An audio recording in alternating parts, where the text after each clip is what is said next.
সকালবেলায় আজ আকাশের মুখ ভার, কিন্তু খড়গপুরে সেরকম একটা ঈদ মানানো হচ্ছে না। বাজার বেশ ফাঁকা।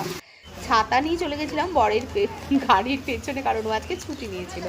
তো যাই হোক, ফোন করলে অবশ্যই চলে যেতে হয়, যেহেতু এমার্জেন্সি ডিপার্টমেন্ট রয়েছে। তো যাই হোক, এরমভাবে বাজার করে নিয়েছিলাম। আর ছেলের সাথে প্রত্যেকটা মুহূর্ত ভাবি খুব স্পেশালভাবে কাটাবো। সামনাসামনি পোস্টিং হয়েছে, তো খুব ভালো লাগে। ঘরে চলে আসছিলাম। খড়গপুরে কিন্তু সেরকম ঈদ একটাও হচ্ছে না।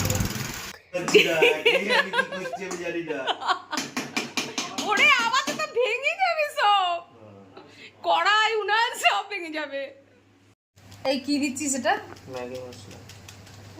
তেরি টেস্ট হবে আশা করি। কনফার্ম না? না।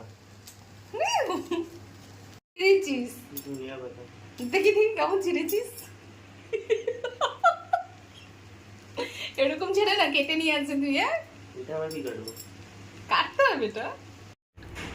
আরে ডিমের মাঝখান অবধি হলে একটা ইয়ে আছে। ওরে রাধুনি রে বাবা। আরে তো আজ বেশি কিছু রান্না করিনি। শশা কেটে নিয়েছি, লেবু, যেটা আমি পাতে ডেলি খাই, খুব পছন্দর। নিম পাতা ভাজা অবশ্যই খেয়েছি। আর তার সাথে একদম ঘরে লাউ ডগা দিয়ে আর শিম দিয়ে রান্না করেছিলাম তেলাপিয়া মাছ, আর ওল চিংড়ি রান্না করেছিলাম। ধন্যবাদ।